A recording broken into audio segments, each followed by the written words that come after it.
Pravachambalam sisters. പരീക്ഷകളിൽ ഉന്നത വിജയം നേടിയ തിരുവനന്തപുരം പ്രാവച്ചമ്പലത്തെ ഇരട്ട സഹോദരിമാരെ കുറിച്ചാണ് പറയുന്നത്. പക്ഷേ വിജയത്തിൻ്റെ വെന്നിക്കൊടി പാറിച്ചു നിൽക്കുമ്പോഴും ഈ കുട്ടികൾ ആവേശത്തോടെ പറയുന്നത് അവരുടെ വിജയഗാഥയെക്കുറിച്ചല്ല. തപ്ത നിമിഷങ്ങളിൽ ഉഴലുന്ന ഈ കുട്ടികളുടെ വിജയഗാഥ പരാജയത്തിൻ്റെ ഗാഥയായി മറ്റൊരു വഴിക്ക് നീങ്ങുന്നു. വീട്ടുവാടക കൊടുക്കാനില്ലാതെ തെരുവിലേക്ക് ഇറങ്ങേണ്ടി വരുമെന്ന ആശങ്കയിൽ നീറി കഴിയുന്ന ഒരു കുടുംബത്തിൻ്റെ പരിദേവനമാണ് നമ്മൾ ഈ ജീവിത കഥയിലൂടെ അവതരിപ്പിക്കുന്നത്. അവരുടെ ജീവിതത്തിലേക്ക് ക്യാമറ ചലിപ്പിക്കുന്നു നമ്മൾ. പ്രാവച്ചമ്പലം സിസ്റ്റേഴ്സ്, ഒരതിശയോക്തിക്ക് അങ്ങനെ വിളിക്കാം ഈ സഹോദരിമാരെ. ഊണിലും ഉറക്കത്തിലും കിതപ്പിലും കുതിപ്പിലും ഒരേ ശ്വാസം. ഓരോ ക്ലാസ് വിജയിക്കുമ്പോഴും പടവുകൾ കയറുന്നത് ഒരുമിച്ച്. 10ാം ക്ലാസ്സിലെ വിജയത്തിന് ശേഷം ഉന്നത പഠനത്തിന് തയ്യാറെടുക്കുകയാണ് ഒരുമിച്ച്. പക്ഷേ ലൈഫ് എന്ന് പറയുമ്പോൾ വളരെ കൃത്യമായിട്ട് പറയുകയാണെന്നുണ്ടെങ്കിൽ ഒരുപാട് കഷ്ടപ്പാടാണ്. ശരിക്കും പറഞ്ഞാൽ വാടക പോലും അത്രയും പെൻഡിങ്ങിലാണ് പോയിക്കൊണ്ടിരിക്കുന്നത്. അപ്പോൾ ഞങ്ങൾക്ക് ഇനി അങ്ങോട്ട് തുടർ പഠനത്തിന് വേണ്ടിയിട്ട് ഒരുപാട് ചിലവാകും. അപ്പോൾ അതെങ്ങനെയാണ് ഇനി അത്രയും പ്രതിസന്ധിയാണ് മുന്നിൽ, എങ്ങനെ കൊണ്ടുപോകുന്നു, ഇനി മുന്നോട്ട് എന്ത് വഴിയാണ് ഉള്ളതെന്ന് ഞങ്ങൾക്കറിയില്ല.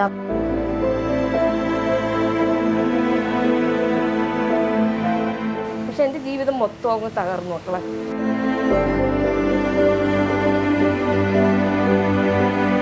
ഇപ്പം എനിക്ക് ആരോഗ്യ പ്രശ്നം വളരെ കൂടുതലാണ്. എനിക്ക് 2 ദിവസം ജോലിക്ക് പോകാൻ പറ്റുമെങ്കിൽ പിന്നെ ഒരാഴ്ച ജോലിക്ക് പോകാൻ പറ്റാത്തൊരു ഹെൽത്തായിട്ട് മാറിക്കൊണ്ടിരിക്കുകയാണ് എൻ്റെ ശരീരത്തിന്.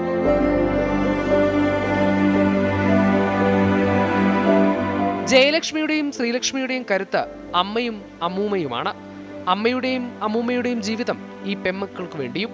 കുറഞ്ഞ വരുമാനമാണെങ്കിലും ആരോഗ്യ പ്രശ്നങ്ങൾ ഉണ്ടെങ്കിലും എല്ലുമുറിയെ പണിയെടുക്കുന്നത് ഈ പെൺമക്കളുടെ സ്വപ്നങ്ങൾക്ക് നിറം പകരാൻ.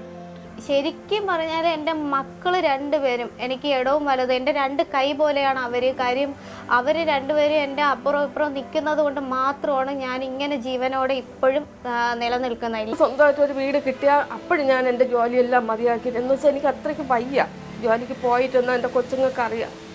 ജീവിതം ദുരിതമായിരുന്നു. 17 വർഷമായി ഈ 4 പെണ്ണുങ്ങൾ വാടക കെട്ടിടങ്ങളിലായി അന്തി ഉറങ്ങുന്നു, മറ്റാരുടെയും തുണയില്ലാതെ. പക്ഷേ ഇന്ന് ഞങ്ങൾ 2 പേരും +1 പോകുന്നത്.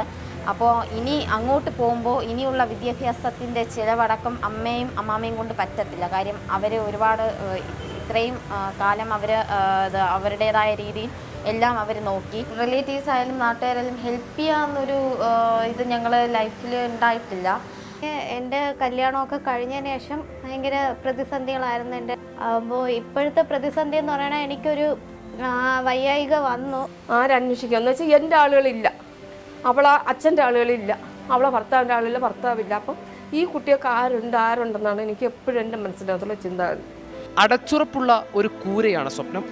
ചോർന്നൊലിക്കാത്ത, വെയിലിൽ ചുട്ടുപൊള്ളാത്ത സ്വപ്നങ്ങളും ആഗ്രഹങ്ങളുമൊക്കെ ഒരുമിച്ചിരുന്ന് പങ്കുവെക്കാനൊരിടം.